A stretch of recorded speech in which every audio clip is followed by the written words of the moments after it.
Je suis le docteur Benjamin Causanet, je suis médecin esthétique installé à Paris depuis maintenant un peu plus de 18 ans. Dans mon parcours initial, j'ai été chef de clinique à l'Université Paris-Descartes, assistant des hôpitaux de Paris. Je dis ça parce qu'effectivement c'est important pour moi dans le choix des produits et des dispositifs médicaux que je vais proposer à ma patientèle pour utiliser effectivement des choses qui ont été validées et ce qu'on appelle donc l'evidence-based medicine, c'est-à-dire la médecine fondée sur les preuves avec des études cliniques d'efficacité et de sécurité. Alors l'Ultherapy. Donc Ulthera, c'est l'inventeur de cette nouvelle technologie qu'on appelle HIFU, H-I-F-U, un acronyme qui signifie donc High Intensity Focused Ultrason, donc des ultrasons d'échographie qui ont été focalisés et avec une haute intensité. C'est la dernière technologie en date qui a été inventée effectivement dans tout ce qui est médical avant la chirurgie pour pouvoir nous permettre de traiter les couches les plus profondes de la peau. Et c'est là l'intérêt et la différence par rapport à des traitements laser par exemple qui vont agir sur les couches plus superficielles de l'épiderme ou du derme superficiel. Une évolution également par rapport à la radiofréquence, radiofréquence qui a été optimisée avec les micro-aiguilles justement pour essayer d'aller traiter encore plus profond au niveau du derme profond. Et l'Ulthera, en fait, donc l'IFU, nous permet d'aller traiter également la sous-couche musculaire qui se trouve dans le derme profond pour avoir un effet liftant plus intéressant et des effets plus durables dans le temps également. Alors moi, ce que j'aime beaucoup traiter avec l'Ulthera, c'est la zone ovale du visage. Pour moi, c'est vraiment la meilleure indication de traitement. Donc toute la zone, effectivement, qui a tendance à se relâcher sur l'ovale du visage et la zone sous-mentonnière. On peut également traiter la zone du cou, en descendant un petit peu plus bas jusqu'à la base du cou, le décolleté. Et alors moi, personnellement, je l'utilise un petit peu moins pour traiter la zone périorbitaire, mais voilà. Alors en pratique, donc c'est comme une séance d'échographie tout simplement. La patiente s'installe confortablement sur le divan. Je vais lui appliquer du gel d'échographie sur la zone que je veux traiter. Et ensuite, je vais passer donc le transducteur, ça s'appelle comme ça, qui va envoyer les ultrasons. Je vais pouvoir choisir grâce à l'écran de contrôle qu'on a sur l'Ulthera, qui est quand même le seul traitement diffus qui bénéficie de cette visualisation en temps réel échographique en même temps que je vais faire mon traitement pour pouvoir justement adapter la profondeur d'action que je souhaite avoir pour tel ou tel patient en fonction de l'épaisseur de la peau, de l'épaisseur de son derme, de la couche graisseuse qu'on peut avoir sous-cutanée et ainsi adapter avec 3 niveaux de profondeur possibles, le plus profond étant 4,5 mm et ensuite 3 mm ou 1,5 mm pour les peaux plus fines. Et donc je passe mon transducteur sur la zone de traitement, je respecte un protocole qui a été mis en place justement avec ces fameuses études cliniques qui ont validé l'efficacité et la sécurité de ce traitement. Donc par exemple, pour traiter un ovale du visage, le protocole recommandé worldwide dans le monde entier est de 660 lignes d'ultrasons que l'on va répartir évidemment différemment au niveau des profondeurs en fonction de l'épaisseur de la peau de la patiente ou du patient, car il y a aussi pas mal d'hommes maintenant qui font ce traitement. C'est vrai que c'est une indication assez large de traitement et on peut, moi j'ai surtout remarqué en fait les bénéfices de prévention de ce traitement qui sont très intéressants. Donc même pour une patientèle un peu plus jeune qui va commencer à se poser des questions à partir de parfois l'âge de 35-40 ans.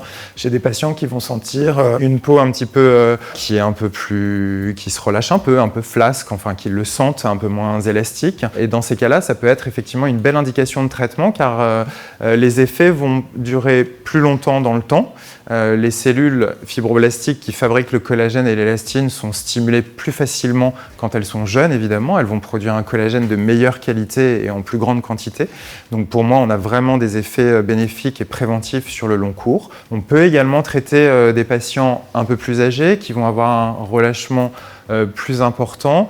Alors là, attention, on ne peut pas promettre évidemment les résultats d'un lifting chirurgical pour ces patients-là qui, en plus, s'ils n'ont pas bénéficié de traitement préalable, ne vont pas être forcément la meilleure indication.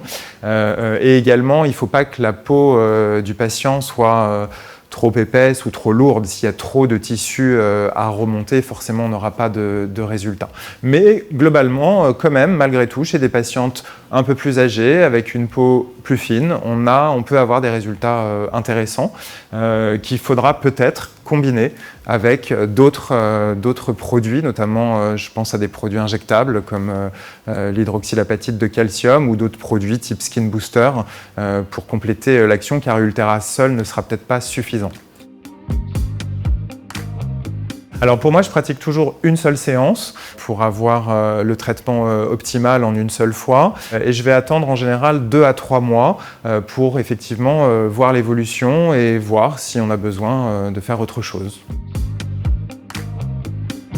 Alors effectivement, la durée moyenne pour moi, minimum en tout cas, minimum va être de 12 mois, c'est-à-dire que je ne vais pas refaire de séance Ultera avant 12 mois. Et j'observe effectivement, alors évidemment chez les patientes un peu plus jeunes, à partir de la quarantaine, on va attendre 2 ou 3 ans de voir un peu l'évolution. Pour une patiente un peu plus âgée, on peut envisager éventuellement de le refaire au bout d'1 an ou 1 an et demi. Il y a 0 convalescence, 0 downtime, parce qu'il n'y a pas d'éviction sociale, il n'y a pas de marque en fait. Après une séance Ultera, on va juste avoir une petite rougeur à la surface de la peau qui généralement disparaît au bout d'une demi-heure, 1 heure maximum, qui est maquillable sans problème. Et les patientes du coup peuvent reprendre toute leur activité normale, pas d'éviction sociale, pas d'éviction solaire. Voilà, c'est assez apprécié pour ça aussi. Pendant la séance, effectivement, c'est vrai qu'historiquement, quand j'ai commencé à utiliser cette machine, le traitement pouvait être douloureux. Curieusement, certains patients supportaient ce traitement, mais la majorité, effectivement, trouvait ça quand même douloureux. On a mis en place un protocole d'anesthésie locale avec des toutes petites injections de lidocaïne dans la peau qui permettent du coup d'avoir une anesthésie complète et du coup pas de douleur pendant la séance, plutôt confortable. Et après la séance, 0 douleur également. Alors les contre-indications, en réalité, en soi, il n'y a pas de contre-indication générale médicale, on va dire, en termes pathologie, puisque c'est de l'échographie. Donc c'est vrai que l'échographie, c'est aussi ce qu'on peut utiliser pendant la grossesse, pour prendre cet exemple-là. Donc effectivement, pas de contre-indication à l'échographie a priori chez personne. Mais effectivement, sur une peau avec une pathologie inflammatoire évolutive, type acné ou des cicatrices ou des choses comme ça, évidemment, on ne va pas faire ce traitement-là. Mais voilà, à part ces rares contre-indications, on n'a pas réellement de contre-indications en réalité. Ce qui est bien effectivement avec l'Ultera, donc moi j'ai une expérience de maintenant 12 ans sur cet appareil, j'ai 0 effet secondaire, 0 complication. Ils ont réussi effectivement à focaliser ces ultrasons et avoir un niveau d'énergie qui est vraiment constant et linéaire. Très précis, on a une élévation de température qui se fait à 65 degrés, qui permet juste ce qu'on appelle la dénaturation du collagène, un processus biologique pour que les fibroblastes refabriquent du collagène après la séance. Donc pas de brûlure, en tout cas avec Ultera. Alors au niveau du tarif, ça va dépendre effectivement de la zone de traitement et du nombre de lignes d'ultrasons qu'on doit faire. Classiquement, pour un ovale du visage, comme je vous disais, moi j'utilise 660 lignes. Ça revient à 2 000 € pour la patiente. Et quand on veut traiter par exemple la zone du cou, on va faire 300 lignes de traitement. Donc ça revient à 1 000 € la séance. Pour le contour périorbitaire, le protocole recommandé est de 230 lignes d'ultrasons, ce qui revient à 900 €. Si on veut traiter juste la partie supérieure du sourcil, on peut faire effectivement uniquement 100 lignes d'ultrasons. Donc ça, c'est le tarif minimum. On va être à 400 € la séance. Et au niveau du décolleté, pareil, le protocole est de 300 lignes, donc 1 000 € pour cette zone-là. Alors, les inducteurs collagéniques sont des produits que l'on va injecter dans le derme, là où se trouvent justement les fibroblastes, qui sont les cellules qui fabriquent le collagène, pour effectivement stimuler ces fibroblastes pour qu'ils fabriquent de façon naturelle davantage de collagène. Alors donc c'est un produit injectable qu'on va injecter à la canule dans le derme et que l'on va répartir sur la surface de peau qu'on veut traiter pour ensuite effectivement en observer les effets dans les 2 à 3 mois qui suivent l'injection en termes d'amélioration de densité de la peau en collagène. On peut l'utiliser sur pas mal de zones, hein, les inducteurs collagéniques. On peut les utiliser sur le visage, sur le cou, sur le décolleté, sur le corps également, sur les mains, sur les bras, sur le ventre, les cuisses, un petit peu partout où la peau peut prendre un aspect un peu froissé, fripé et a perdu sa densité en collagène. Donc, en général, le collagène est une molécule qui a une durée de vie assez longue dans la peau. Une fois que nos cellules ont fabriqué du collagène, il va avoir une durée de vie moyenne de 12 à 24 mois, sachant que, alors, parfois, selon les indications, sur une peau effectivement plus abîmée, qui a perdu beaucoup de collagène, on peut être amené à faire plusieurs séances avec un intervalle de 2 ou 3 mois entre les séances jusqu'à ce qu'on arrive à vraiment densifier la peau en collagène. Mais une fois qu'on a fabriqué ce collagène, il a une durée de vie, oui, j'allais dire de 1 an et demi, 2 ans, quoi. Ça peut se faire à tous les âges, effectivement, et c'est vrai là également, de plus en plus, le fameux dicton « mieux vaut prévenir que guérir » montre maintenant réellement ses bénéfices, hein, puisque ça fait quand même à peu près plus de 15 ans, moi, que je fais ça personnellement, et on se rend compte qu'effectivement, plus on va traiter des patients jeunes, meilleurs vont en être les effets, les résultats, avec un minimum de séances justement, et un effet clairement de ralentissement du processus de vieillissement de la peau. Alors évidemment, on ne va pas commencer forcément à 20 ans ou à 25 ans, mais raisonnablement, on peut commencer à se poser la question à partir de la trentaine, 35 ans. Voilà. Moi, personnellement, dans mon utilisation depuis plusieurs années, j'ai jamais rencontré d'effets secondaires avec des inducteurs collagéniques. J'utilise essentiellement l'hydroxylapatite de calcium pour son côté vraiment naturel, puisque le calcium, c'est un élément qui est présent déjà dans notre organisme, qui est utilisé aussi en chirurgie orthopédique ou par les orthopédistes, puisqu'on a beaucoup de calcium dans les os, et qui, pour moi, va stimuler de façon vraiment biologique le processus de régénération cutanée. Donc non, moi j'ai pas rencontré d'effets secondaires. Les protocoles également d'injection ont un peu évolué avec le temps, puisque maintenant on utilise le calcium de façon très diluée pour effectivement obtenir une bonne diffusion des molécules de calcium partout et éviter éventuellement la formation de petites calcifications qui étaient peut-être effectivement ce qu'on pouvait avoir historiquement dans son utilisation au niveau cutané, voilà, que moi personnellement je n'ai jamais rencontré. Ben, sincèrement, j'allais dire que oui. En tout cas, moi, je vous dis, dans mon expérience, c'est vrai que j'ai jamais rencontré de problème particulier grâce à cette méthode de dilution pour vraiment optimiser et microniser en fait les particules de calcium pour que ces petites sphères de calcium se répartissent vraiment partout et ne s'accumulent pas à un endroit particulier pour éviter justement d'avoir trop de stimulation collagénique à un endroit. Donc, je pense que la technique d'injection est importante, effectivement. Il faut faire un nappage très homogène avec une canule, donc ça nécessite effectivement plusieurs passages, ce qui n'est pas douloureux d'ailleurs, puisqu'en réalité on mélange le calcium avec de la lidocaïne, un anesthésiant, ce qui fait que du coup pendant l'injection on n'a pas de douleur particulière.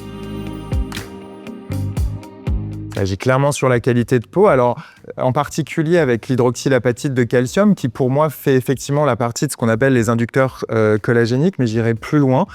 Pour moi, il fait vraiment partie de ce qu'on appelle un biostimulateur régénérateur de peau, car il ne va pas agir seulement sur l'induction de collagène. Alors déjà, il agit sur plusieurs types de collagène, à la différence parfois d'autres inducteurs collagéniques, aussi bien sur les fibres de collagène de type 1 qui sont essentielles pour la densité de la peau, mais également sur le collagène de type 3 qui va assurer davantage de soutien et surtout très important et à la différence d'autres inducteurs collagéniques, l'hydroxylapatite de calcium va permettre de régénérer également d'autres composants comme l'élastine pour l'élasticité, la souplesse, les protéoglycanes également pour tout ce qui va être hydratation et l'aspect glow du teint. Et également, pour finir, il va agir sur ce qu'on appelle l'angiogénèse, c'est-à-dire qu'il va favoriser le développement de nouveaux capillaires et nouveaux vaisseaux sanguins qui vont donc du coup améliorer l'apport en nutriments essentiels à ces nouvelles molécules synthétisées pour leur durabilité dans le temps. Donc c'est vraiment pour moi plus qu'un inducteur collagénique, un biostimulateur vraiment de régénération cutanée globale. Et les études cliniques le montrent clairement, effectivement, c'est le seul produit à avoir cette action globale. Alors au niveau du tarif, pareil, ça va dépendre de la surface de peau qu'on aura à traiter. Moi, je fonctionne par surface de 10 cm² de peau. Pour 10 cm² de peau, on va avoir besoin d'utiliser 1,5 ml de Radiesse, que l'on va diluer effectivement, comme je vous expliquais. Et du coup, la seringue de 1,5 ml de Radiesse coûte 450 €. Elle permet de traiter une surface de peau de 10 cm², donc en gros le dos de la main par exemple. Voilà, donc on adapte. Si on a besoin au niveau du visage, on va utiliser une seringue par côté de visage. On peut, sur une patiente plus jeune, utiliser une seule seringue pour traiter les deux côtés. Au niveau du cou, une seule seringue suffit, donc un coût de 450 €. Pareil au niveau du décolleté. Voilà, sur des zones plus étendues, au niveau du ventre, par exemple, des bras ou des cuisses, là, on va parfois utiliser 2 ou 3 seringues, donc effectivement, mais le prix est de 450 € par seringue.